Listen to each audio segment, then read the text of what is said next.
Hello everyone, मैं हूँ हीना और आप देख रहे हैं लीगल परसेप्शन। आज की इस वीडियो में हम एक बहुत ही इम्पॉर्टेंट टॉपिक कवर करने वाले हैं, राज्य के नीति निर्देशक तत्व यानी कि डायरेक्टिव प्रिंसिपल्स। डायरेक्टिव प्रिंसिपल्स का टॉपिक एक ऐसा टॉपिक है जो बहुत ज़्यादा एग्जाम में पूछा जाता है। कभी कभी इससे लॉन्ग क्वेश्चंस आ जाते हैं तो कभी कभी शॉर्ट क्वेश्चन आ जाते हैं। साथ ही क्योंकि देखिए 36 से लेके 51 तक जितने भी डायरेक्टिव प्रिंसिपल्स हैं वो दिए गए हैं, लेकिन इसमें एग्ज़ाम के लिहाज से कौन कौन से इंपॉर्टेंट होंगे वो भी मैं आपको साथ के साथ बताती चलूँगी। और अगर सबसे पहले मैं लेकिन आपको ये बताना चाहूँगी कि अगर आप इस वीडियो लेक्चर की PDF लेना चाहते हैं तो आप फ्री में टेलीग्राम से ले सकते हैं, जिसका लिंक आपको डिस्क्रिप्शन में मिल जाएगा। तो चलिए शुरू करते हैं। देखिए सबसे पहले देख लेते हैं कि जो इंडियन कॉन्स्टिट्यूशन है उसमें डायरेक्टिव प्रिंसिपल्स के जो प्रोविज़न हैं वो कहाँ से कहाँ तक दिए गए हैं। तो जो भाग 4 है कॉन्स्टिट्यूशन का, भाग 4 आर्टिकल 36 से लेके 51 तक जो स्टेट के डायरेक्टिव प्रिंसिपल्स हैं उनकी बात करता है। और इनको हमने आयरलैंड के संविधान से लिया है। जो आयरलैंड का कॉन्स्टिट्यूशन है वहाँ से इनको लिया गया है। ये चीज़ ध्यान रखनी है हमें, बहुत ज़्यादा इम्पॉर्टेंट है ये बात कि इसे आयरलैंड के संविधान से हमने लिया है। और आयरलैंड के संविधान ने इन्हें लिया था स्पेन के संविधान से, यानी स्पेन के कॉन्स्टिट्यूशन से आयरलैंड के कॉन्स्टिट्यूशन ने लिया और हमने इनको लिया है आयरलैंड के कॉन्स्टिट्यूशन से। अब हम कुछ चीज़ें ऐसी देख लेते हैं, जैसे देखिए डॉक्टर अंबेडकर ने इसके बारे में क्या कहा है। डायरेक्टिव प्रिंसिपल के बारे में उन्होंने इन तत्वों को विशेषता वाला बताया है। उन्होंने कहा है कि ये जो तत्व हैं यानी कि ये जो डायरेक्टिव प्रिंसिपल्स हैं ये इनमें बहुत बड़ी विशेषता है। मूल अधिकारों के साथ इन तत्वों को उन्होंने इसे संविधान की आत्मा और दर्शन कहा है। तो बेसिकली इसमें दो बहुत ही अच्छी बातें यहाँ पे कही गई हैं कि ये संविधान की आत्मा है और संविधान का दर्शन है। तो दो चीज़ें यहाँ पर हमें मिलती हैं देखने के लिए। नेक्स्ट आता है ग्रेनविल ऑस्टिन। ग्रेनविल ऑस्टिन जो एक बहुत बड़े ज्यूरिस्ट थे, उन्होंने भी नीति निर्देशक तत्वों को भारतीय संविधान की मूल आत्मा कहा है। यहाँ पे मैंने इन दोनों की कोट इसलिए लिखी है, कभी कभी एग्जाम में ये भी आ जाता है ऑब्जेक्टिव टाइप क्वेश्चन में कि नीति निर्देशक तत्वों को यानी जो डायरेक्टिव प्रिंसिपल्स हैं उनको संविधान की मूल आत्मा किसने कहा है, और कभी कभी ये आ जाता है कि उन्हें संविधान की आत्मा और दर्शन किसने कहा है। तो इसलिए मैंने ये दो चीज़ यहाँ पर ऐड की हैं। अब जो 42वां, अब देखिए कितने कितने यानी कि अमेंडमेंट से इसमें चेंजेस हुए हैं। डायरेक्टिव प्रिंसिपल्स का टॉपिक बहुत बड़ा टॉपिक है और इसमें कई बार अमेंडमेंट हुए हैं। कुछ चीज़ें ऐड की गई, कुछ चीज़ों में अमेंडमेंट किए गए। तो देखिए कौन कौन से अमेंडमेंट हैं। तो 42वां संवैधानिक संशोधन अधिनियम, 44वां, 86वां और 97वां। तो ऐसे ही 4 जो अमेंडमेंट्स हैं इनसे इसमें कुछ चेंजेस किए गए हैं। ये भी बात हमें ध्यान रखनी है कि 4 बार तो नहीं कहेंगे, लेकिन 4 अमेंडमेंट से इसमें सबसे ज़्यादा चेंजेस किए गए हैं। इसके बाद नेक्स्ट आएगा, अब सबसे पहले हम स्टार्ट करते हैं आर्टिकल 36 से, जो हमें स्टेट की डेफिनेशन देता है, राज्य की परिभाषा देता है। देखिए राज्य की परिभाषा में क्या क्या चीज़ें ऐड हैं। भारत सरकार और संसद, राज्य सरकार और विधानमंडल, सभी स्थानीय प्राधिकारी और अन्य प्राधिकारी। सेम बिल्कुल यही डेफिनेशन आपको आर्टिकल 12 में मिलेगी। मैंने आर्टिकल 12 पे एक अलग से सेपरेट वीडियो बनाया हुआ है, अगर आपने उसे नहीं देखा है तो ज़रूर देखिए, आपके लिए बहुत ज़्यादा हेल्पफुल होगा समझने के लिहाज से।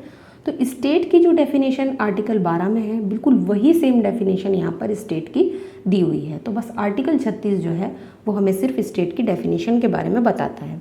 इसके बाद आता है नेक्स्ट आर्टिकल 37।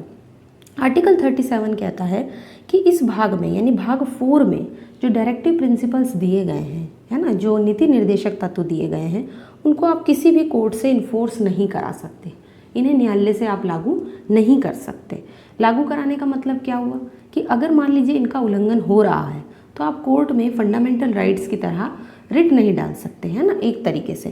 तो इन्हें कोर्ट से इन्फोर्स नहीं कराया जा सकता। ये चीज़ यहाँ पे इस आर्टिकल में ऐड कर दी गई है, ये चीज़ बिल्कुल क्लियर कर दी गई है। इसके बाद नेक्स्ट आर्टिकल आपका आता है 38। जो आर्टिकल 38 है वो देखिए हमें क्या बताता है कि राज्य लोक कल्याण की अभिवृद्धि के लिए सामाजिक व्यवस्था बनाएगा, यानी कि जो स्टेट है वो पब्लिक वेलफेयर की वृद्धि के लिए, है ना, प्रोग्रेस के लिए सोशल सिस्टम बनाएंगे। अब इसके लिए स्टेट सोशल सिस्टम बनाने के लिए क्या कर सकता है, तो इसमें 2 बातें दी गई हैं। पहला है राज्य ऐसी सामाजिक व्यवस्था जिसमें सामाजिक, आर्थिक, राजनीतिक न्याय और राष्ट्रीय जीवन की सभी संस्थाओं को अनुप्रमाणित करे, हर व्यक्ति के लिए सुनिश्चित करे और लोक कल्याण में अभिवृद्धि करेगा। तो वही सेम बात ऊपर वाली कि पब्लिक वेलफेयर में अभिवृद्धि करना, सोशल सिस्टम को बनाने के लिए जिसमें आपका सोशल, इकोनॉमिक, और जो आपका पॉलिटिकल जस्टिस है ना, उसको बनाए रखने के लिए राष्ट्रीय जीवन के सभी संस्थाओं को अनुप्रमाणित करे। तो एक तरीके से यहाँ पे ये चीज़ें क्लियर कर दी गई कि सबसे पहले सोशल जस्टिस पे ध्यान देना है, इकोनॉमिक जस्टिस होना चाहिए, पॉलिटिकल जस्टिस होना चाहिए। तो 3 जस्टिस भी यहाँ पर दिए गए हैं, जिसके लिए स्टेट कोशिश करेगा ताकि सोशल सिस्टम ठीक तरीके से चल सके। नेक्स्ट आता है राज्य विशिष्ट रूप से आय की असमानताओं को दूर करने की कोशिश करेगा, है ना। जो इनकम की जो इनइक्वालिटी है, जो असमानता है, उसको दूर करने की कोशिश करेगा। ना केवल व्यक्तियों के बीच में बल्कि अलग अलग क्षेत्रों में रहने वाली व्यवस्थाओं में लगे हुए जो बल के समूह हैं, है ना, उनके बीच प्रतिष्ठा, सुविधाओं और जो अपॉर्चुनिटीज़ जो भी उन्हें मिलती है ना, उन अवसरों की असमानता, जो अवसर की असमानता है, यानी हर किसी को समान रूप से अवसर नहीं मिल पाता है ना, हर किसी को समान रूप से मौका नहीं मिल पाता है, तो उस असमानता को दूर करने की कोशिश यहाँ पे स्टेट करेगा। तो ये 2 चीज़ें जो हैं इसमें ऐड की गई हैं। अब देखिए, जो 44वां संवैधानिक संशोधन अधिनियम हुआ था, सबसे पहले उससे इस दूसरे खंड को देखिए जोड़ा गया है। तो ये जो दूसरा खंड है कि आय की असमानता को दूर करने की कोशिश करेगा, ये 44वें संवैधानिक संशोधन अधिनियम से ऐड किया गया। नेक्स्ट आर्टिकल आता है 39। ये कहता है कि राज्य के लिए कुछ अनुसरण के लिए, यानी कि स्टेट किन तत्वों को फॉलो करेगा, वो इसमें दिए गए हैं। तो देखिए यहाँ पे क्या क्या दिए गए हैं जो स्टेट को फॉलो करने हैं। सबसे पहले पुरुष और स्त्रियों सभी नागरिकों को जीविका के पर्याप्त साधन प्राप्त करने का अवसर, यानी जीविका के पर्याप्त साधन का मतलब क्या है कि वो अपना जो जीवन यापन है, जो अपना गुजर बसर है, वो किस तरीके से कर सकते हैं, इसके लिए उनके पास साधन होने चाहिए, उनके पास पर्याप्त रिसोर्सेज होने चाहिए। जैसे मान लीजिए पुरुषों को, मतलब जो मेल हैं, है ना, तो उनके पास अगर जीविका कमाने के लिए अवसर है, जीविका कमाने के लिए उनके पास अपने साधन हैं, तो ऐसे ही जो राज्य में जो स्त्रियां हैं, जो लेडीज़ हैं, उनके पास भी पर्याप्त साधन होने चाहिए, है ना, जिससे वो अपना रोजी रोटी कमा सके। तो एक तरीके से इसमें ये चीज़ क्लियर कर दी गई। इसी तरह से नेक्स्ट पॉइंट आता है समुदाय की भौतिक संसाधन, मतलब जो संसाधन हैं उनके स्वामित्व और नियंत्रण।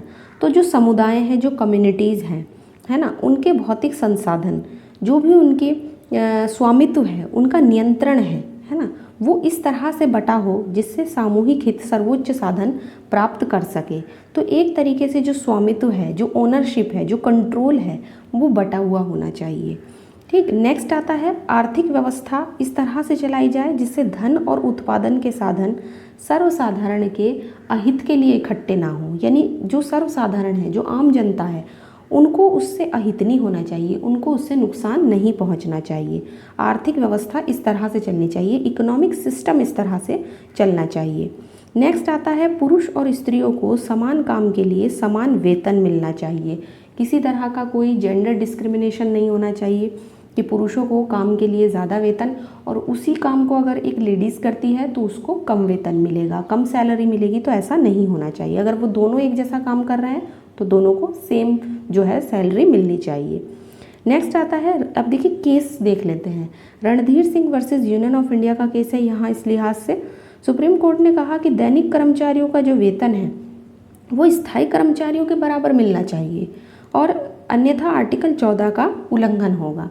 तो इन्होंने कहा है यहाँ पे सुप्रीम कोर्ट ने इस केस में ये चीज़ क्लियर कर दी कि जो दैनिक कर्मचारी हैं, यानी कि जो रोज़ वाले कर्मचारी होते हैं, जो डेली वेजेस लेबरर्स होते हैं, उनको जो वेतन है वो एकदम स्थायी वाले कर्मचारियों की तरह से मिलना चाहिए, वरना इससे क्या होगा, आर्टिकल 14 का उल्लंघन होगा, है ना। वहाँ पे क्या की गई है, समानता की बात की गई है। जब समानता की बात की गई है आर्टिकल 14 में, तो सबको समान दृष्टि से देखना चाहिए, ये चीज़ यहाँ पे क्लियर कर दी। नेक्स्ट जो स्टेट को फॉलो करना है वो है कर्मकारों के स्वास्थ्य और शक्ति, बालकों की जो सुकुमार अवस्था है उसका दुरुपयोग नहीं होना चाहिए। आर्थिक आवश्यकता से विवश होकर उन्हें ऐसे रोजगार में न जाना पड़े जिससे उनकी आयु और शक्ति के अनुकूल ना हो। यानी जो कर्मकार हैं, जो भी स्टेट में काम करते हैं, मजदूर वगैरह हैं, उनकी जो हेल्थ है, उनकी जो पावर है, उसका दुरुपयोग नहीं होना चाहिए, उसका गलत इस्तेमाल नहीं होना चाहिए। इस पर भी देखिए केस है MC मेहता वर्सेस तमिलनाडु राज्य। इस केस में सुप्रीम कोर्ट ने बाल श्रम को रोकने के लिए, चाइल्ड लेबर को रोकने के लिए कुछ दिशा निर्देश दिए। आप इसको इस चीज़ से कनेक्ट कर सकते हैं कि बालकों की सुकुमार अवस्था का दुरुपयोग ना हो, है ना, चाइल्ड लेबर नहीं लेना चाहिए बच्चों से। नेक्स्ट पॉइंट है जो स्टेट को फॉलो करना है, वो है बालकों को स्वतंत्र और गरिमामय वातावरण में स्वस्थ विकास के अवसर उपलब्ध कराना। यानी जो उनकी हेल्थ अगर डेवलप करनी है तो उन्हें बराबर की अपॉर्चुनिटी और बराबर की फैसिलिटीज़ मिलनी चाहिए, जिससे उनकी शोषण और नैतिक आर्थिक परित्याग से रक्षा की जा सके, है ना, उनका शोषण ना हो सके, उनकी जो परित्याग उनका कर देते हैं उससे उनकी रक्षा हो सके। और यहाँ पे देखिए 42वें संवैधानिक संशोधन अधिनियम से इस वाले खंड को जोड़ा गया है, तो ये चीज़ ध्यान रखनी है। इसी तरह से नेक्स्ट आर्टिकल आता है 39A, जो बहुत ही ज़्यादा मोस्ट इम्पॉर्टेंट है एग्ज़ाम के लिहाज से, क्योंकि इसमें इक्वल जस्टिस और फ्री लीगल एड की बात की गई है। ये दो चीज़ें हमें ध्यान रखनी है। कभी कभी एग्ज़ाम में आपसे सीधे ही पूछ लिया जाता है कि समान न्याय और निःशुल्क विधिक सहायता जो है वो कॉन्स्टिट्यूशन के किस आर्टिकल में दी गई है। तो देखिए सबसे पहले आता है इसमें 42वें संवैधानिक संशोधन अधिनियम। सबसे पहले आपको याद करने वाली चीज़ क्या है, आपको अमेंडमेंट ध्यान रखना है कि किस अमेंडमेंट से इस आर्टिकल को ऐड किया गया है। तो ये था आपका 42वां संवैधानिक संशोधन अधिनियम जिससे इसको ऐड किया गया। अब देखिए जो यहाँ पे इक्वल जस्टिस की बात हुई है ना, जो फ्री लीगल एड की बात हुई है, ये मिलेगी कैसे? तो इसके लिए एक तरीका दिया गया है, विधिक सेवा प्राधिकरण अधिनियम है 1987 का, जिसमें 4 वर्ग दिए गए हैं। 4 चीज़ें ऐसी दी गई हैं जिसमें आप फ्री लीगल एड जिनके माध्यम से आप ले सकते हैं। अब उन चारों के नाम देख लेते हैं। तो सबसे पहला आता है केंद्रीय विधिक सेवा प्राधिकरण, है ना, एक अथॉरिटी बनाई है सेंटर की तरफ से। तो नेशनल वाली ये हो गई, इसलिए इसको बोलते हैं नालसा। नेक्स्ट है राज्य विधिक सेवा प्राधिकरण, ये स्टेट वाली हो गई तो उसको बोलते हैं सालसा। थर्ड है आपका जिला विधिक सेवा प्राधिकरण, एक अथॉरिटी हो गई आपके जिले से रिलेटेड, इसको बोलते हैं डालसा। और इसके बाद जो फोर्थ है वो है आपकी तहसील विधिक सेवा प्राधिकरण, इसको बोलते हैं टालसा। तो इस तरह से ये 4 अथॉरिटी बनाई हुई हैं जो हमें फ्री लीगल एड लेने में मदद करती हैं। और इन तीनों के क्या कार्य, मतलब इन चारों के क्या कार्य हैं? इनके 3 कार्य हैं, 3 काम ये करती हैं। सबसे पहला है आपका विधिक साक्षरता, लीगल लिटरेसी, लोक अदालत लगाना और विधिक सहायता। लीगल हेल्प भी हमें दिलवाती है, लीगल लिटरेसी पर जोर देती है और लोक अदालत लगवाती है। तो ये चीज़ यहाँ पे क्लियर हो गई। अब हम इससे रिलेटेड केसेस देख लेते हैं। सबसे पहला केस आता है हुसन आरा खातून वर्सेस गृह सचिव बिहार राज्य का। इसमें कहा गया कि शीघ्र विचारण और निःशुल्क विधिक सहायता का भी आर्टिकल 21 में ही हमारे दैहिक स्वतंत्रता में शामिल है।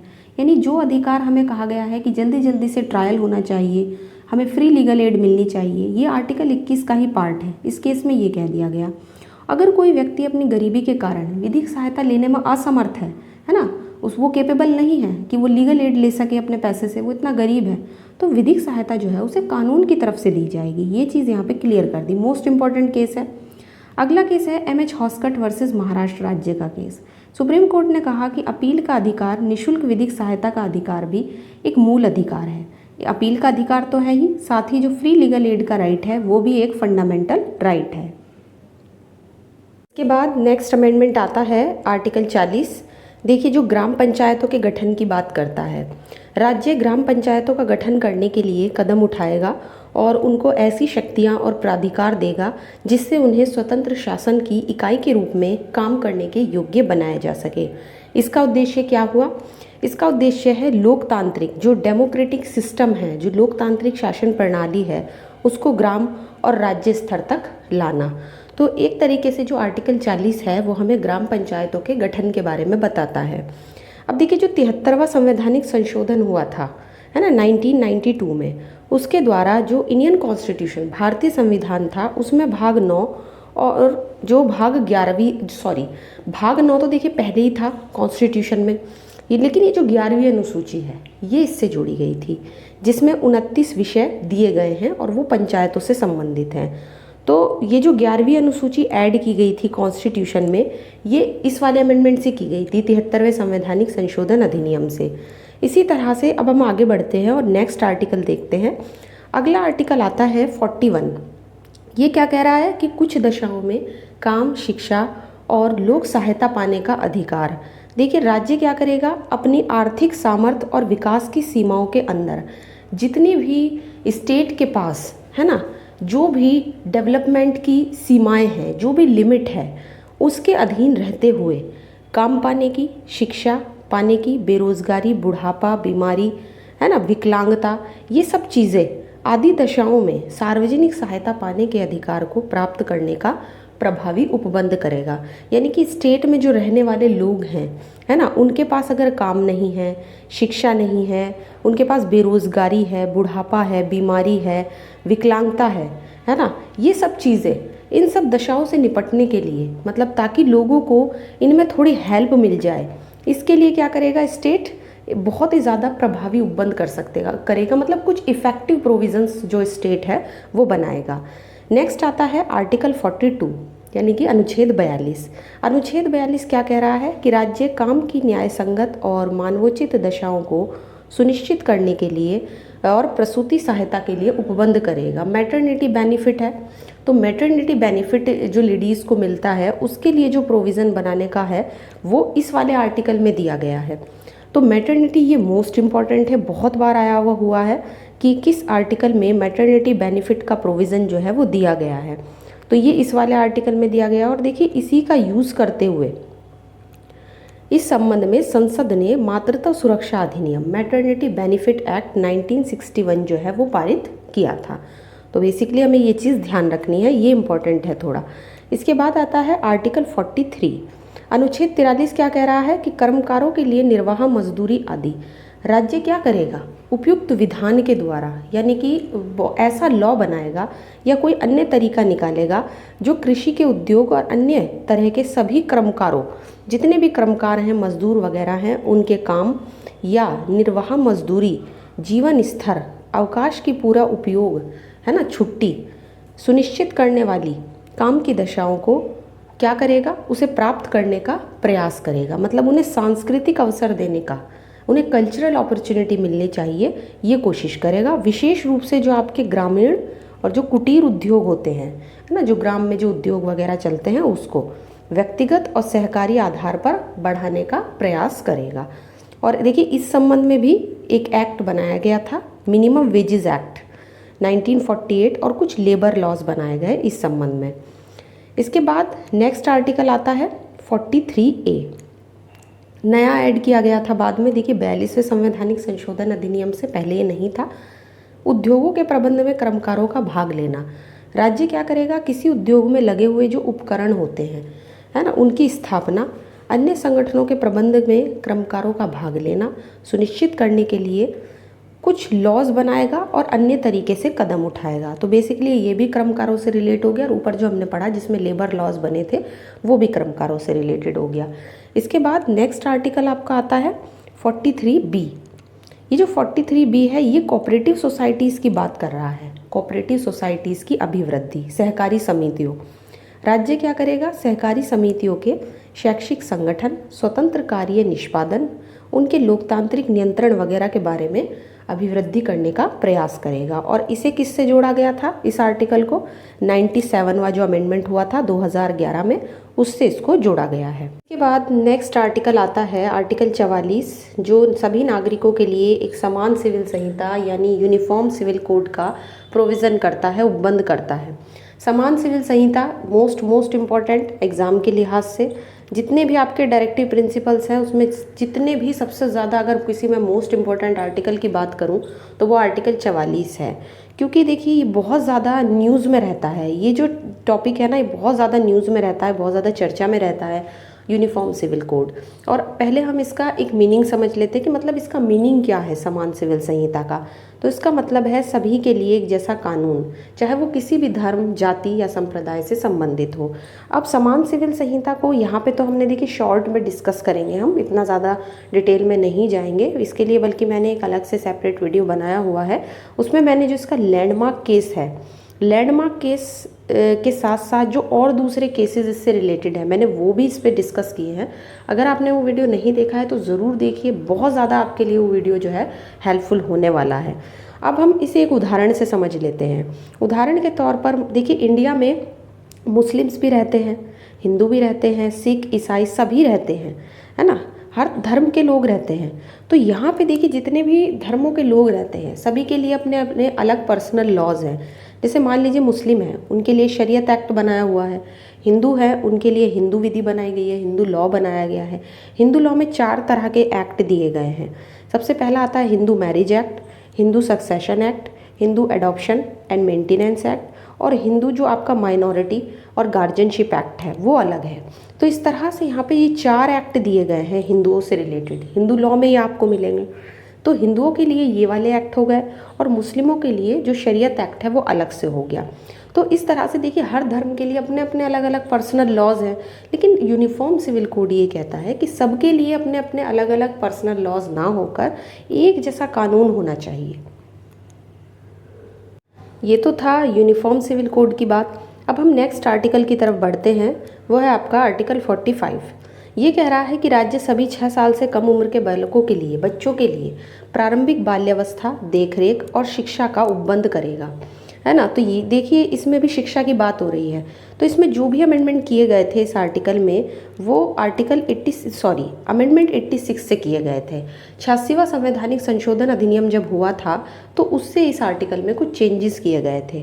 अब हम इसे एक उदाहरण से समझ लेते हैं। देखिए उदाहरण के तौर पर सरकार अगर कोई आंगनवाड़ी योजना चलाती है तो वो आपका इस आर्टिकल से डील करेगा, है ना, क्योंकि यहाँ पे बच्चों के लिए अगर कोई भी प्रारंभिक बाल्यावस्था, देख रेख या शिक्षा का प्रोविज़न है तो वो इसके अंतर्गत आ जाएगा।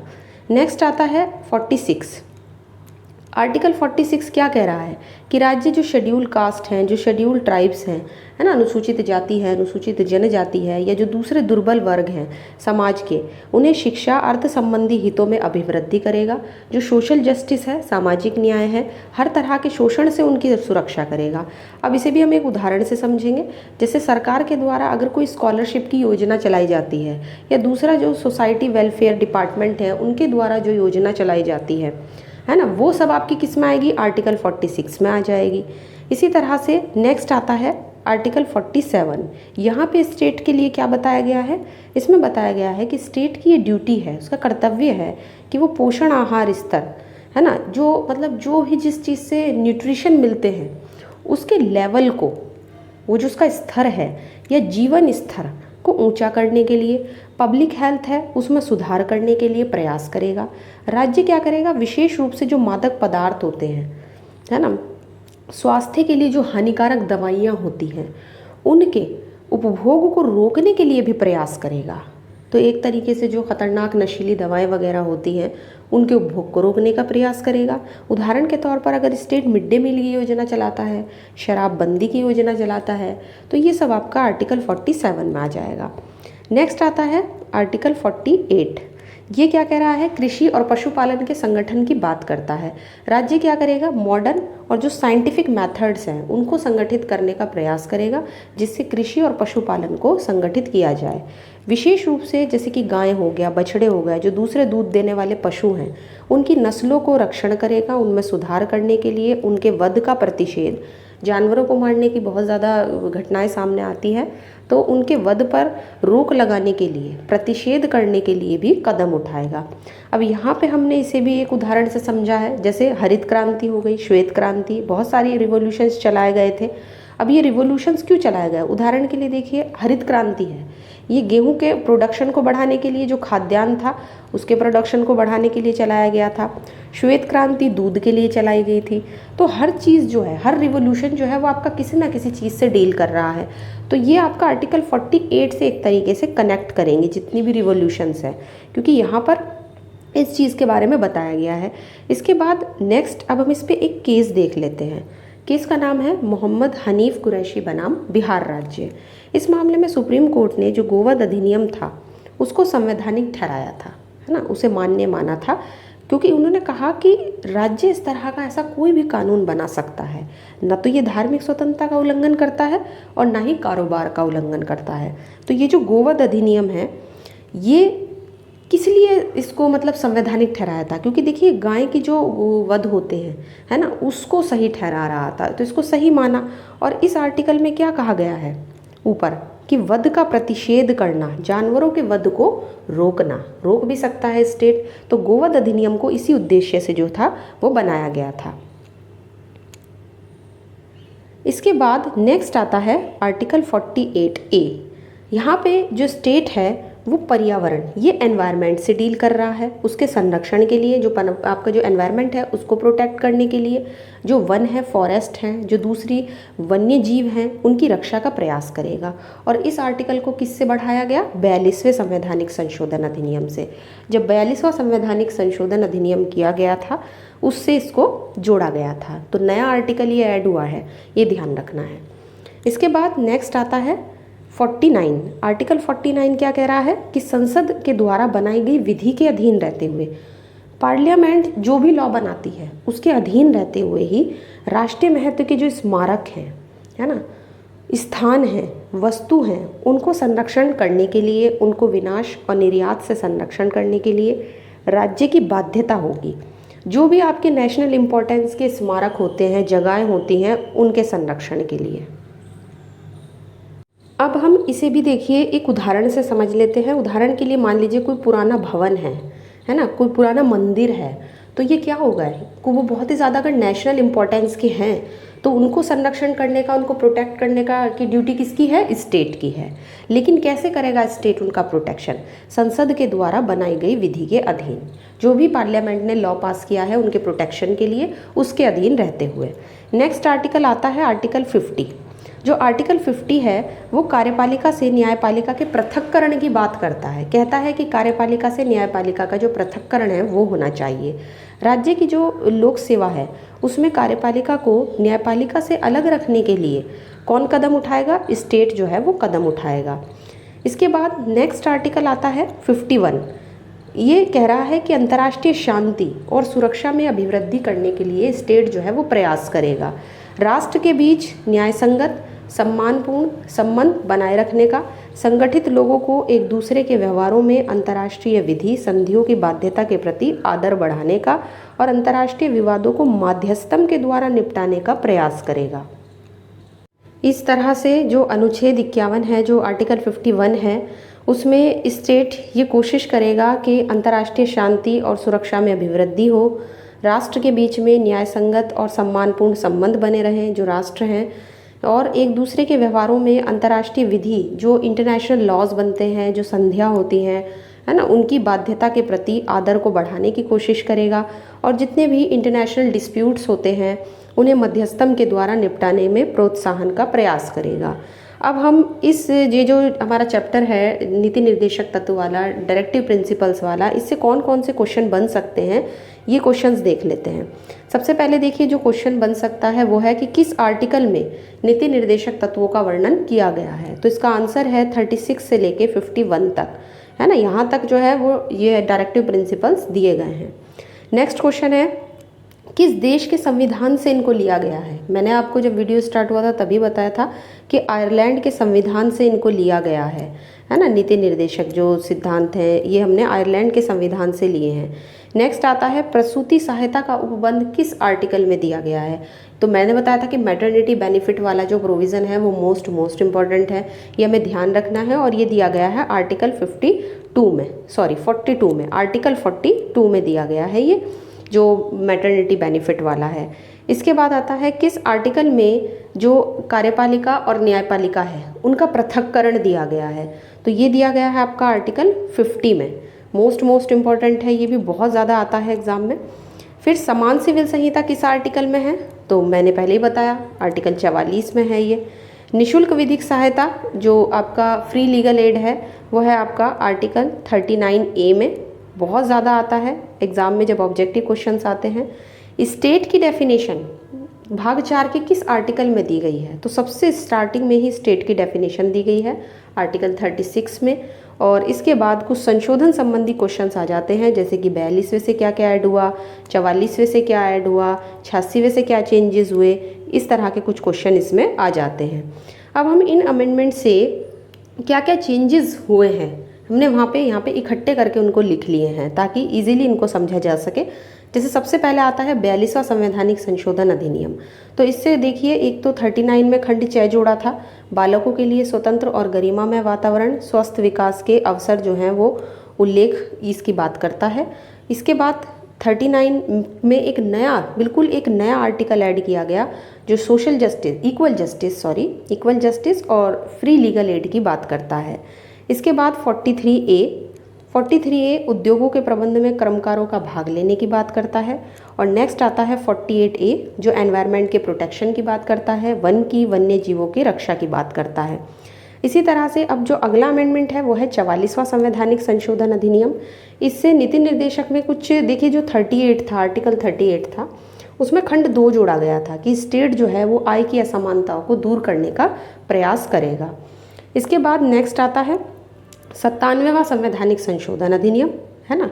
इससे क्या हुआ, इससे नीति निर्देशक तत्वों में कुछ बदलाव क्या किए गए कि बस एक नया आर्टिकल जो था वो ऐड कर दिया गया, कोऑपरेटिव सोसाइटीज़ में अभिवृद्धि, ये वाला जो है इसमें ऐड कर दिया गया। इसके बाद चौथा जो अमेंडमेंट था वो था 86वां संवैधानिक संशोधन अधिनियम, जिससे मैंने आपको अभी बताया था कि जो आर्टिकल 45 है उसमें 6 साल से कम उम्र के बच्चों के लिए स्टेट प्रारंभिक बाल्यावस्था देखरेख शिक्षा का उपबंध करेगा। तो इससे इसमें कुछ बदलाव किए गए। तो इस तरह से मैंने यहाँ पे जितने भी अमेंडमेंट्स थे वो सब इकट्ठे करके लिखे हैं। और मैंने आपको जैसा कि स्टार्टिंग में ही बताया था कि अगर आप इस वीडियो लेक्चर की PDF लेना चाहते हैं, आप फ्री में टेलीग्राम से ले सकते हैं, जिसका लिंक आपको डिस्क्रिप्शन में मिल जाएगा। और मैं आशा करती हूँ वीडियो आपको पसंद आया होगा। वीडियो अगर आपको पसंद आया है तो वीडियो को लाइक कीजिए, शेयर कीजिए और चैनल को सब्सक्राइब करना मत भूलिए।